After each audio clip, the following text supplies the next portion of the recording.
This episode is presented by Avalere. Hi, this is Anisha Sood, CFO and Chief Strategy Officer of First Choice Health, and you are listening to the CFO Thought Leader Podcast. This is episode 903. So now we're rolling out a new software for budgeting, which has its own growing pains, but it's going to be the best budget process we've ever done with more visibility, more real-time data. And that is really my priority number one. And then priority number two is we're still going through a lot of improvements, I would say, in gaps in fundamentals. So for me, it's being a good partner to the other executive teams and how can I help from a business standpoint, strategic standpoint, finance standpoint on getting some of these, what I would call table stakes improvements done to really lead the growth for the next chapter. Hi, it's Jack. On today's episode, we speak with Ryan Lockwood, CFO of CarParts.com.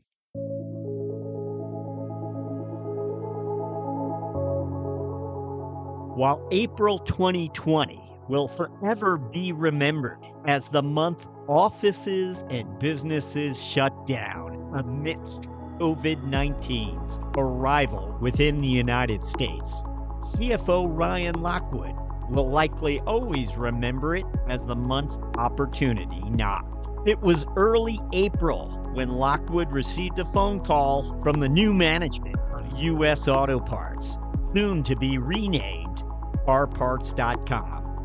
Lockwood would later meet the company's CEO and CFO at the company's corporate offices, 25,000 square feet of emptiness. You'll hear that story and much more on today's episode. This episode is presented by Avalere. That's the sound of not worrying about sales tax compliance. Because when you automate it with Avalera, you don't have to worry about collecting sales tax or tracking who and what is tax exempt. With Avalera, you don't even have to worry about new tax laws and regulations. Avalera does it for you. If your business sells internationally, Avalera has you covered with cross-border tax compliance solutions. And when it comes time to file tax returns, Avalera automatically takes care of that too, giving you one less thing to worry about. Avalera has managed billions of sales for small, mid-size, and enterprise businesses, and seamlessly works with your current sales, e-commerce, and accounting platforms. Take the worry out of tax compliance with Avalere. Learn more at avalera.com. That's AVALARA.com.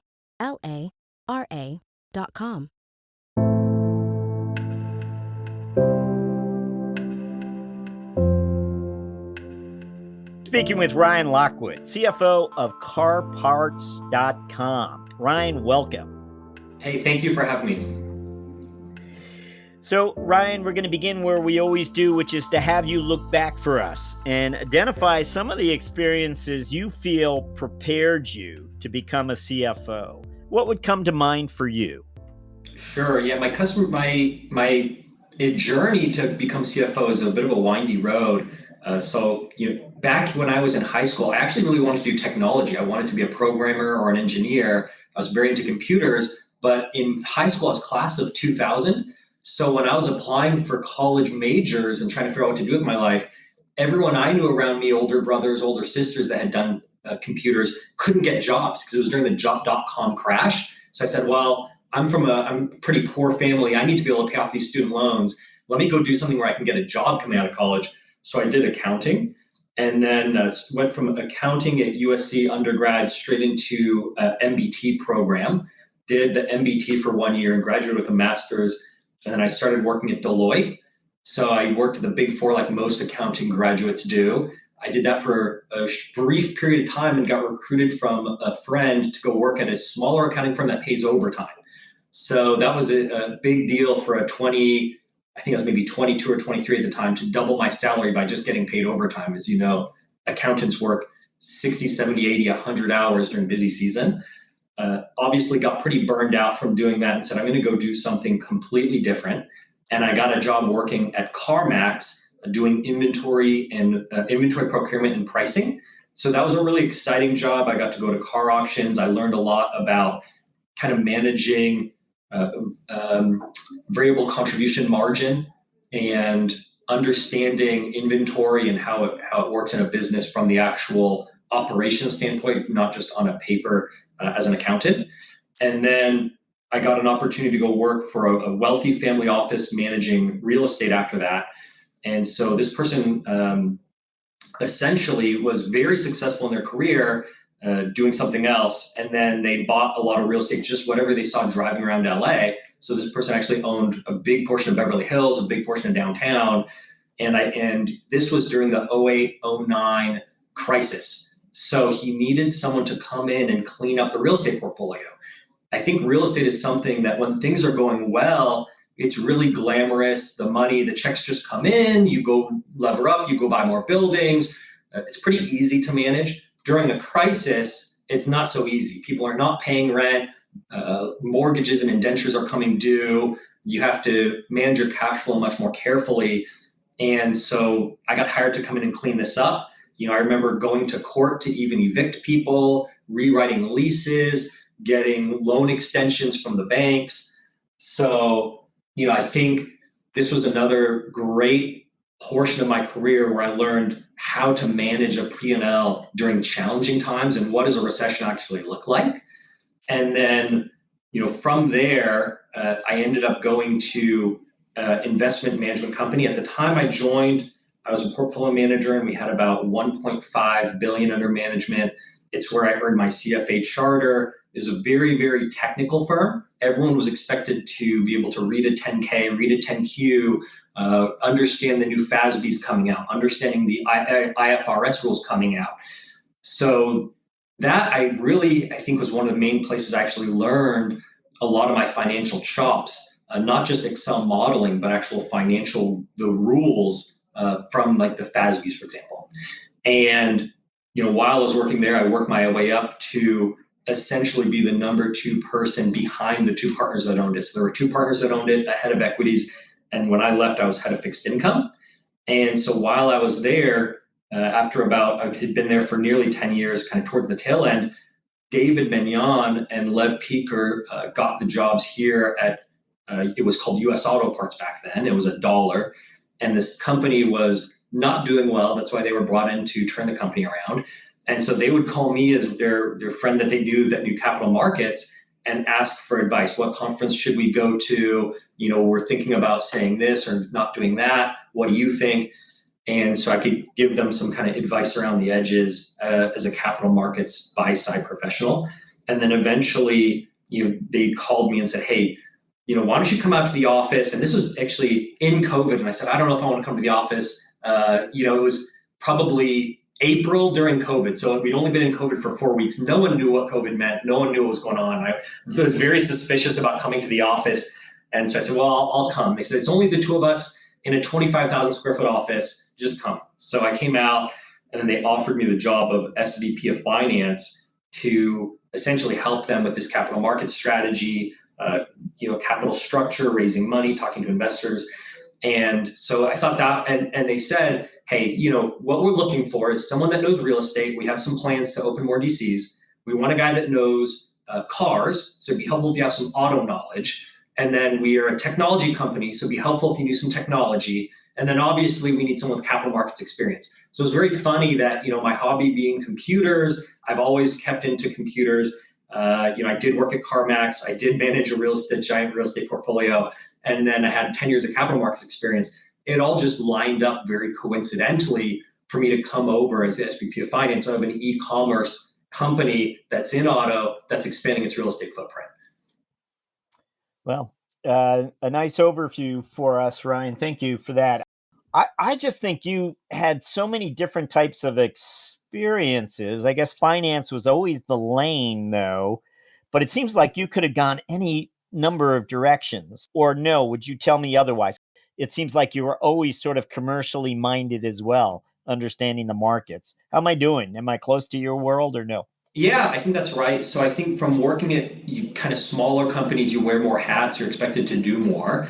And then also, for me, as far as wanting to become a CFO, When I worked in the investing world, after 10 years, I think I just started to get the itch.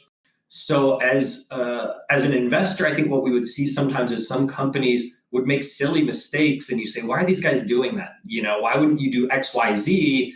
But you never get to participate. And so, towards the end of my career, I said, not the end of career, I got to being the second highest person in the company, and I said, well, I can't go anywhere from here, really, right?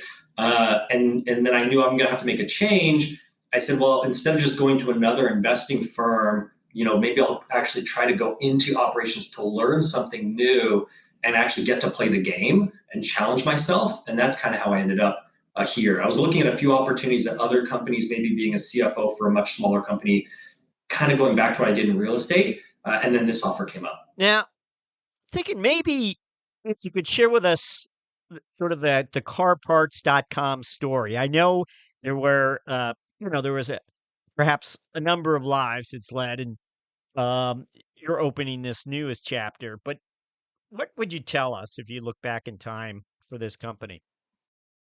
So when I came to carparts.com, what we had was there was a lot of gaps in the fundamentals. So the company had been public for about 15 years, struggled to grow revenues organically. It picked up some debt, and the board wanted to do something different. So they brought in a new management team to essentially clean up the business and make it profitable. So what we saw was a lack of focus on variable contribution ratio. So there was a lot of drop ship, which net of advertising cost was negative unit economics. We saw a lot of important processes being outsourced.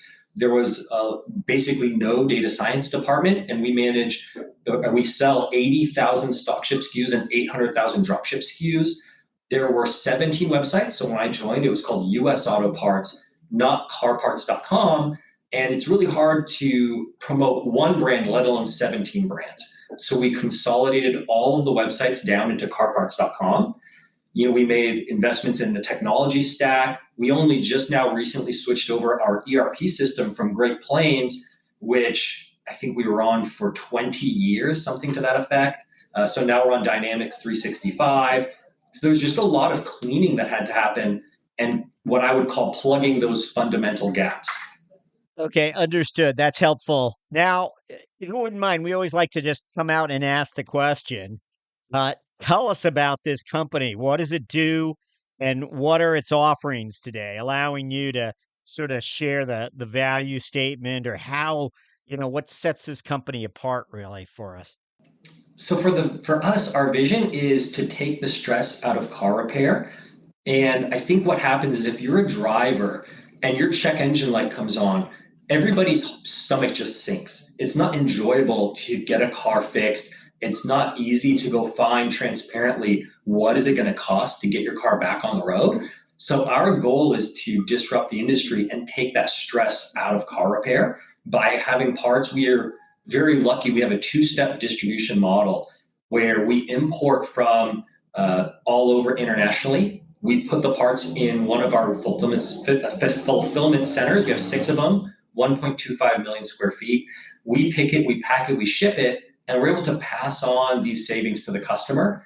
So as part of this vision to take the stress out, we can offer the same quality parts for much cheaper than the brick and mortars. We're also working on capabilities to match up customers with a local repair shop and provide a transparent quote on pricing. So now, from the comfort of your home, you can see what will a part cost, what will the service cost. You can book the appointment, and you're going to get treated fairly because everyone's seeing these same prices. So, as you step into the role, you're not yet CFO, you're a senior finance executive. When you first arrive, a lot of transformations about to happen, though. As you described for us, you adopt this technology that allows you to finally begin to acquire the data to understand better the customers, I suppose. Can you help us get a sense of how you prioritized as a senior finance leader and then stepping into that CFO role? What were the things that needed to get done to get the lines of sight where they needed to be within the business? Yeah, that's a great question. So coming from the buy side, I think really helped me. when we go at my old job, we didn't just do the mutual funds or index funds, which I think some investment companies do. We were very much a bottoms up technical investing firm where we only took individual positions. So I looked at, by the end of my career, literally thousands of companies, read thousands of 10Ks, saw what worked and didn't work at a lot of different places. And I was able to bring some of that strategic experience to the seat when I came here. So as we were trying to figure out what tech priorities we should have, what business priorities we should have, where should some of the focus be, because obviously time is limited, capital is limited. So to be able to sit in the room with the other senior executives and we're trying to decide where do we go next, we're juggling a dozen plates in the air. If you need to put a plate down, which plate do you put down? That was really helpful. So what we needed was, from your, more directly to your question, a lot more insights on data. So being able to know exactly what's happening in the business. One thing we did was we implemented Databricks, which is the cutting edge data storage and lakehouse technology, so we could more quickly access our data and visualize it. We also, aside from data science, we didn't actually have budgeting, which is very funny. When I came in, I was shocked that there was no budget, but then it makes sense. The company was really, when David came in, 90 days away from bankruptcy, and he essentially said, no checks go out without my approval. So you actually don't necessarily need a budget when the CFO is not paying any ancillary service and not really, and kind of cutting all of the fat. So there was, when we came in, as I mentioned in gaps and fundamentals, there were services that were getting paid for that no one used. So, obviously though, as the company started to right size and become a real normal company, you do need a budget to grow, to empower your leaders. And that was one thing that I helped to do. So I think that the data insights, making sure that we're profitable on every transaction, as I mentioned, one of the gaps in fundamentals was the lack of contribution margin. We have now a negative margin report that emails out to all the executives to make sure we're not running negative margin. It sounds like a lot has been put in place, and you've achieved, deeper lines of sight into the organization. But would like to know, where did this all begin? How did you prioritize at the start? What was it that you were focused on? So, I think where we begin with everything, especially just given the company's journey, is financial discipline. We've always focused not just on that variable contribution margin and being profitable on every transaction, but also, to your point, how do we be, savvy and take ownership of the dollars we spend at the company to get the same results as maybe some of the other bigger companies. And you're correct. We did not jump immediately into launching Databricks. One thing we've leveraged a lot, though, is Tableau. So it was more of, we know what we need to see, and that goes back to my experience, being from a modeling perspective on the buy side, and also David, our CEO, his experience from being an entrepreneur. I think business is not as complicated as sometimes people think. You need to focus on revenues and growing revenues. You need to focus on gross profit. And I think that gross profit and variable contribution margin are the most impactful things a company can manage. And so making sure, having that visibility is, what is our COGS calculations reliable, which we've been a public company, we've maintained good internal controls. That some of the numbers we had when I came in were good and are very reliable. Then from going down to the P&L, what does it cost to fulfill a parcel? What does it cost on a marketing perspective per click? And we had good data there from Google Analytics on performance marketing, but then getting that data into our data lake to use in Tableau, there was a little bit of lifting there. And then what is the call center cost? What are returns, things like that, to get to that variable contribution margin. And then I think fixed operating expense, that's pretty easy to measure. That's just basic accounting. So for us, it was really a journey of focusing on growing that top line, maintaining margin, maintaining discipline around variable contribution margin ratio, and making sure it will exceed fixed costs. And it's actually kind of that simple. I don't think there's any silver bullet to driving profit for a company. It's a lot of blocking and tackling across the basic fundamentals. Now, the finance function, the finance department, it has sort of these traditional roles and components. I'm wondering if you, when it came time, you stepped into the role, you could perhaps reorganize things, you could prioritize differently, you could make a key hire over here and wait on another key hire. The finance function's evolving. Can you tell us if you feel as if you've architected it a little differently than what might be thought of as traditional finance? What would you tell us? I think some maybe a little. For me, when I came in, the company was actually doing really well. The team was great, and I'm very happy with our VP of Finance is amazing, our controller is amazing, and so that wasn't something I had to really change. I think the two or three things I really changed was the umbrella is a little bit bigger. So we do have an indirect procurement function, which is normal, I think, for many companies in finance. That's one part that I added. But we also have a director of special projects where, if you're familiar with tech, most tech companies have a technical project manager that makes sure a particular module or whatever is being programmed stays on track. One person that we hired for our department is a director of special projects, which is essentially a PMO for business. So when we have an issue with how we're receiving inventory from certain vendors and it's causing some confusion or slowing us down on receiving or paying, how do we fix it? Who's actually going to, once David and I find a solution, we know what the answer is. Who actually is going to focus on driving those fixes and those process improvements to the end? Who's going to document the changes? I'm a big believer in standardization and documentation and not relying on what we in here internally call tribal knowledge. I don't think tribal knowledge is scalable, but documented, proven processes are scalable. So that's what Ro does for us. So she really helps us drive these improvements, document them, and make sure that we're following through on them. And then lastly is that modernization. I think that, as I mentioned, we only just switched over to actual modern ERP. A lot of this business was underinvested originally during prior management because I think they were trying to not spend money to show a better bottom line. But you can't really run a sustainable, thriving organization without investing in the tools for your team. A long time ago, back when I was at CarMax, we did a Gallup survey, and I think one of the most impactful questions I remember hearing was, do you have the tools to do your job?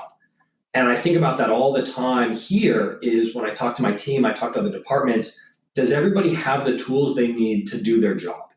And so one of my big pushes as CFO is to modernize the technology stack on the finance and accounting side in order to increase efficiencies, to help my team focus on the things that really matter, and also to just drive overall performance and profitability that we didn't really have access to by trying to do everything in Excel sheets.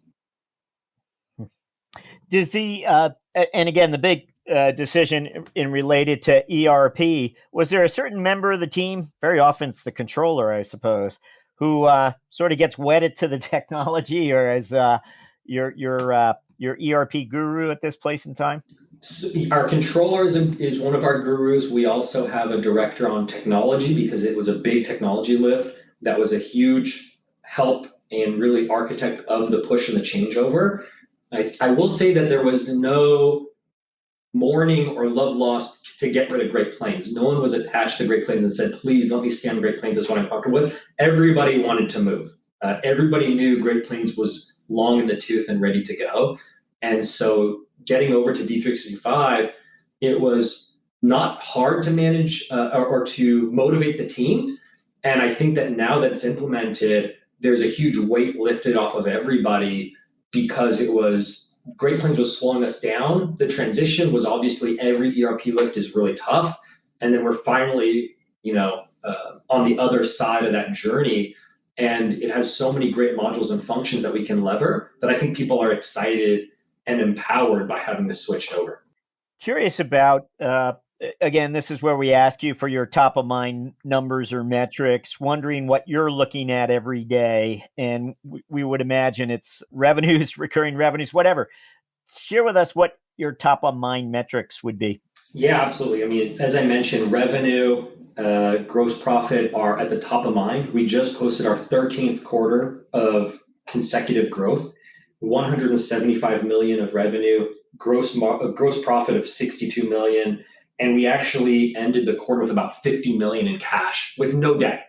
So it's quite a big change from just a few years ago when I joined.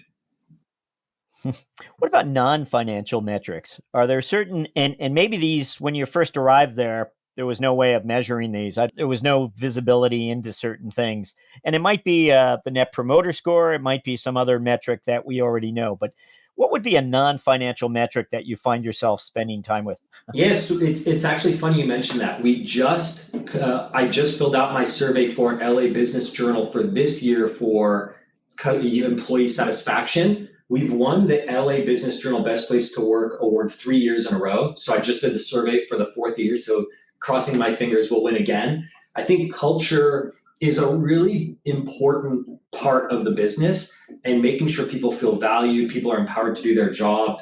When I think about my skill sets as a CFO, obviously I'm expected to know how to do numbers, model, budget.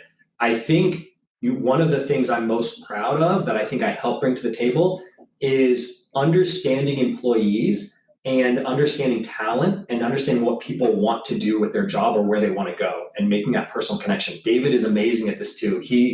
Both of us have cubes. We don't sit in a corner office. We're in with all of the employees. I know everybody's name here at the corporate office. I walk around the warehouse and talk to people and shake hands.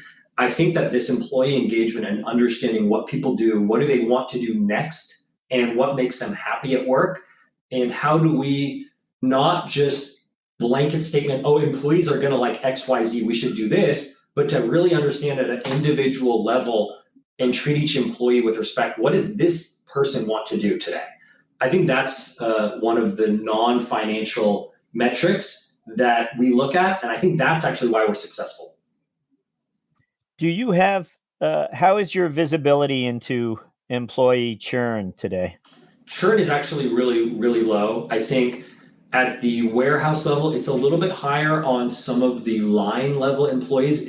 It is just some people take the job seasonally, just have a little bit of money. People will take some of the jobs and while they're doing something else, and they don't churn. They get promoted into supervisor role, manager roles. But overall, the company's doing really well. Glassdoor reviews are great. LA Business Journal is great. We actually have an office in Manila. We won Best Place to Work in Asia, and we have some people in our office in Asia or here that have celebrated their 20th and 25th anniversaries. So we have some people who have been with us for a very long time. And is this is there an HR leader, a chief people officer, or how is it structured within your company? Yes, we do. We have a CHRO, Stephanie, who is amazing. She brought a ton of experience with her. And it's funny, HR, when we talk about the transition for the company, when I started working here, we had one lady in HR doing HR for the whole company, and we had no HR department.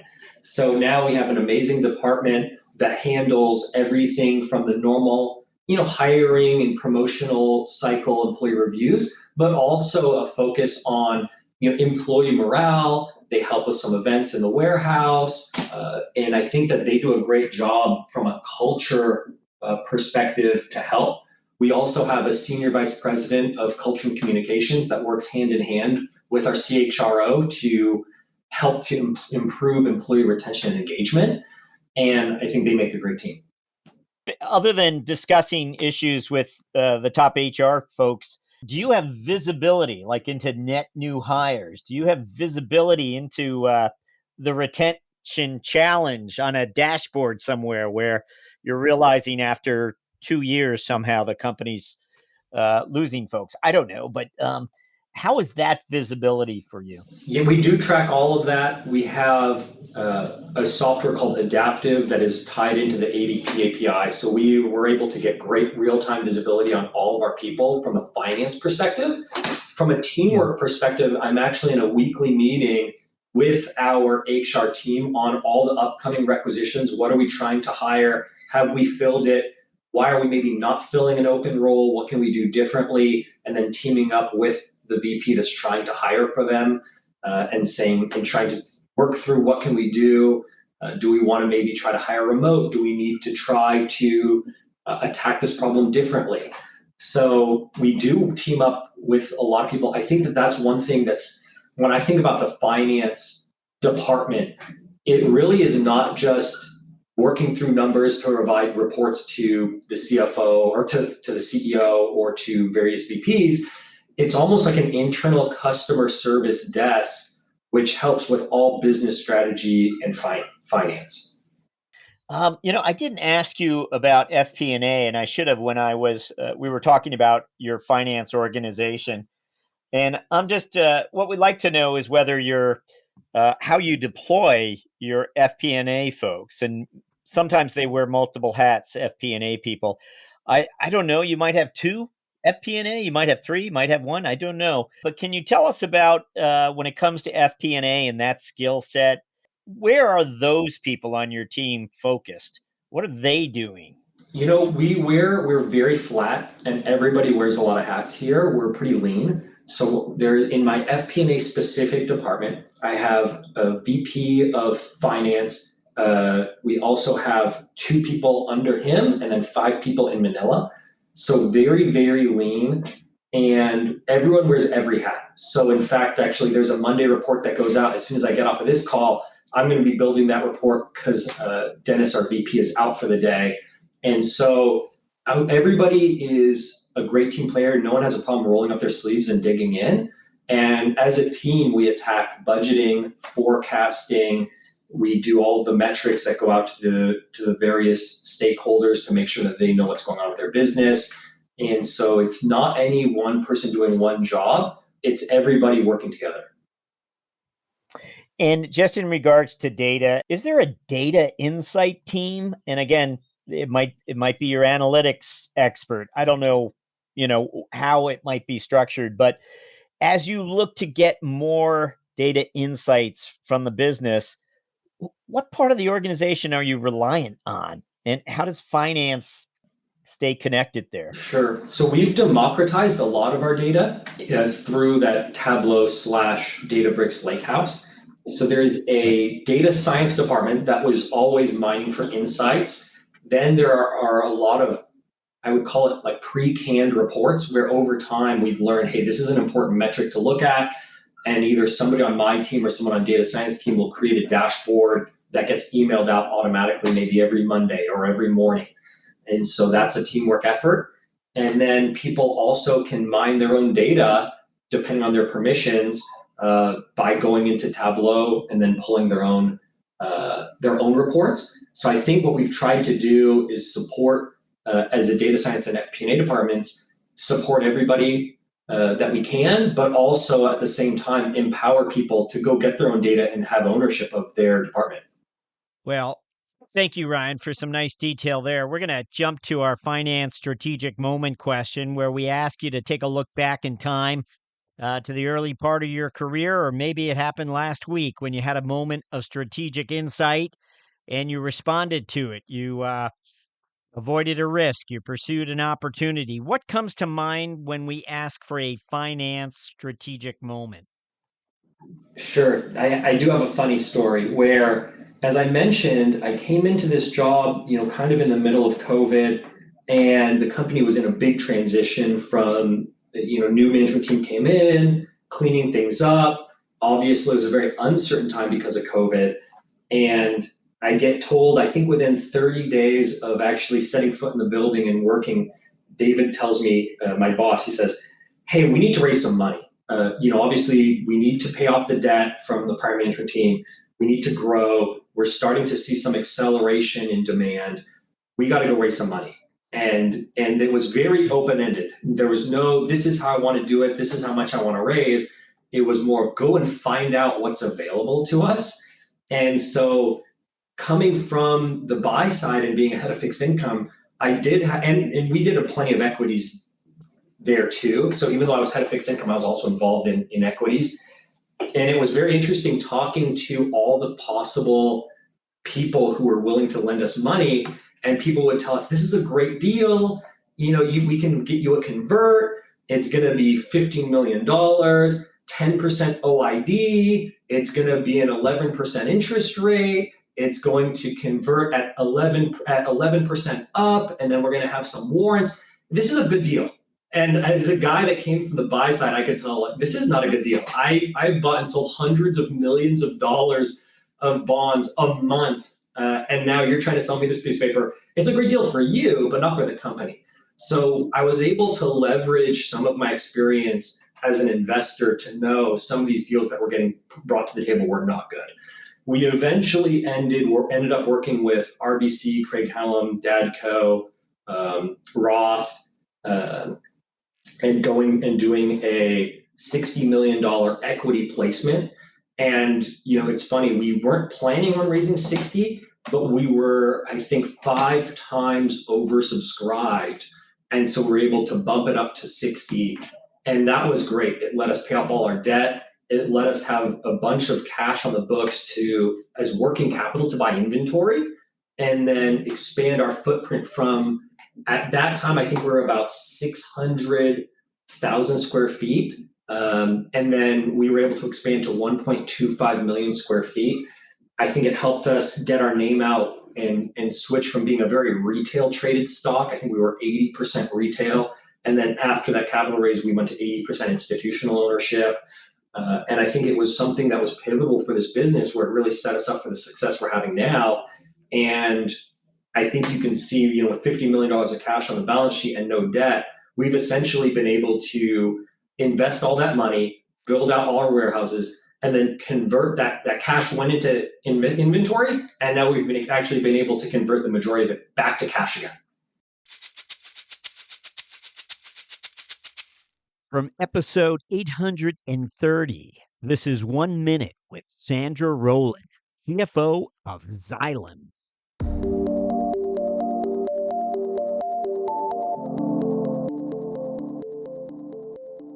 And, I think it's all about getting, quicker information to data so that you can help your business partners drive insights. So, what we're always after as a finance organization is to spend less time gathering the financial information and compiling it, and more time trying to drive insights to help our business partners and our enterprise to grow profitably.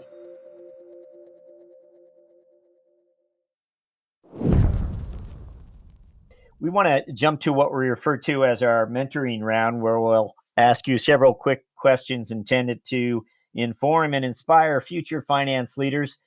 We want you to think back to entering the CFO office at carparts.com. And again, you had been there nearly 2 years before, so you certainly understood the role, all of what it entailed, but there's nothing like stepping into the role and understanding all the more. We're wondering, that first 30 days or 60 days, if you could go back in time, that first 30 days when you were a CFO, what is the piece of advice you would give yourself? There must have been something that, as all the responsibilities fell on your shoulders, something you would tell yourself. What would that have been? Yeah, I think that for me, it's very interesting. My boss, David, who was the CFO, he's now the CEO. When I came into the CFO role, I basically just started doing everything he did. And it took me 6 months to realize, this is a different job for me than it was for him. So he came in, and his goal, not only was he dual role CFO, COO, so he had him on his plate, he was wearing 2 hats. And then I basically came in and started just doing exactly what he used to do. And it took me probably 3 or 4 months of getting my arms around everything, once I could really see the full finance picture and not just the SVP portion, to understand, I think I have the opportunity to do a few things differently here, clean up certain things and processes I thought were inefficient, pushing for more technology improvement. And I realized that I'm able to give a little bit more attention, more time, because I'm sole role CFO. I'll be honest, I work, maybe 60 to 80 hours a week. And I don't know really how David wore 2 hats at the same time, because this is a full-time job all by itself. And then so that's what I realized is I can do more with the position, and I have an ability to really empower my team. So going in and saying, hey, what can we do better? What shouldn't we do anymore? What should we start doing? And saying, if you had a magic wand, what would you do differently? And then just hearing the answer and saying, okay, well, there is no magic wand. We can't do it today, but how do we set ourselves up to do that in 2 years? So as an example, our controller, came up with the idea of, hey, I think we could have some new systems to make our lives easier instead of doing everything in Excel. And I said, well, we can't just switch all the systems today. What if we identify 3 items, and that was last year. Let's identify 3 things we can implement. And then obviously the goal for 2023 is actually implement them, right? So it's okay, I think, to take baby steps. And as long as there's always forward progression, that's what really matters. Well, thank you. That's helpful. And we wanted to ask, as always, for our guests to reflect a little on the personal side. We're wondering if you have a personal habit or part of a daily routine that you're known for. It's something maybe a family member might point out, someone who's known you for a number of years might point out. Again, a habit or a part of a daily routine that you're known for, something you do that sets you apart. Yeah. Anything? Yeah. I mean, I think it's a corporate culture. It's actually, I think when you walk in the front door, there's a giant mural that says, wake up early and get after it. So I do get up early. I think people know that I'm up. I'm usually working by around 6 o'clock in the morning. And so what I try to do is my personal habit. I'll wake up, I'll start working, and I'll be on the desk by 6. And then I'll work most of the day until about 6. And then I always try, if it's possible, to defend some time with my family. So I have dinner with my family. I'll maybe help put my son to bed, once or twice a week. And then I'll get back on the desk around 8 or 8:30, and then I'll work till like 11. And I think that really helps because I work a lot, but being able to spend some of my day with my family almost every day, it's really important. I don't want to look back and say, hey, I was able to work 120 hours a week or 110 hours a week instead of 100, but my son doesn't know who I am and my wife hates me. That wouldn't really be success in my mind. I think having a little bit of balance is important. And that work-life integration, I think Satya Nadella calls it work-life harmony because there's no such thing as balance. Yeah. Can I ask, was it always that way? I mean, I get a sense that you kind of learned it the hard way, that you were always sort of a driver.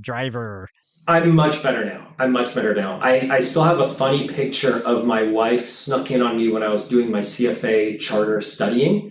And anyone that has a CFA charter knows it's a grind. And I think they say you look left, look right, only one of you will pass. That's the pass rate.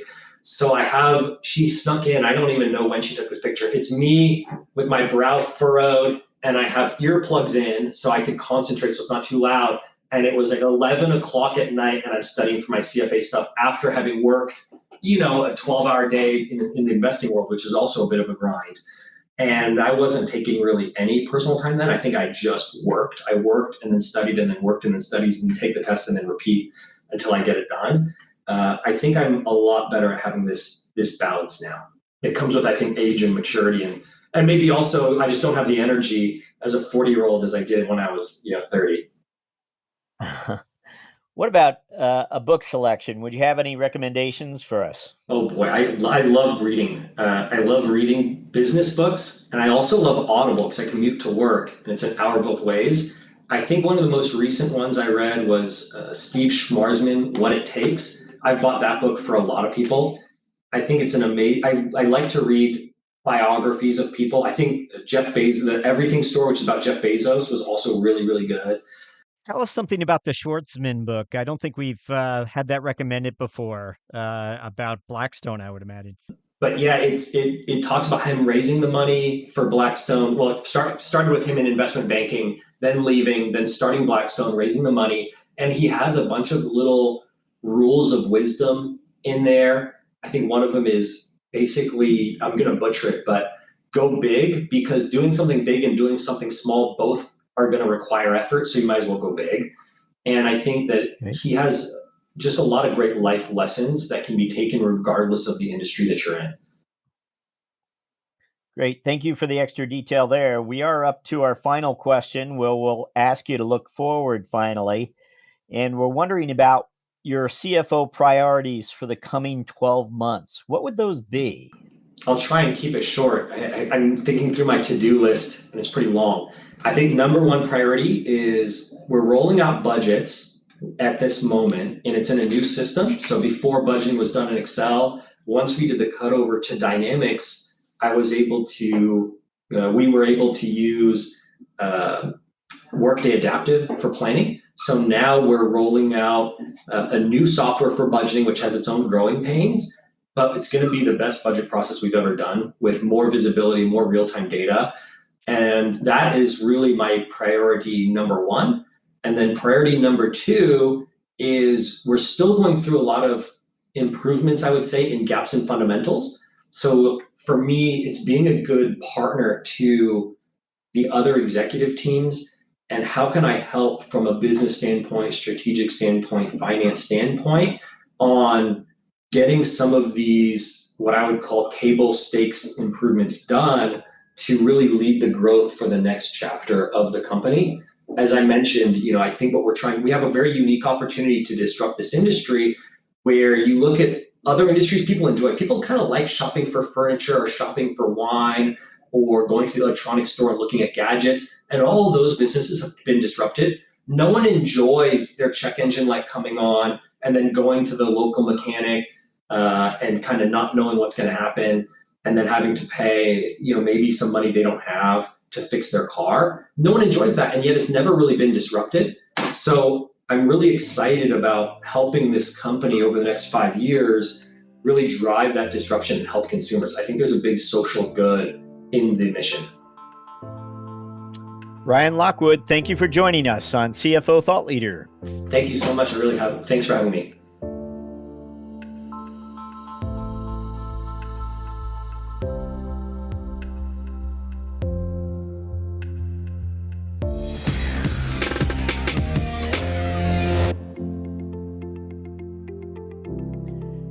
Hello, Thought Leader listeners. As you have perhaps already heard or even seen, we're now featuring the career lessons and moments of strategic insight shared by our CFO guests as Thought Leader videos. You can now find these videos on our blog at cfothoughtleader.com and, of course, our newsletters, but also on LinkedIn. If you haven't already, please go ahead and follow our CFO Thought Leader LinkedIn company page, and you'll be certain not to miss a single Thought Leader video debut.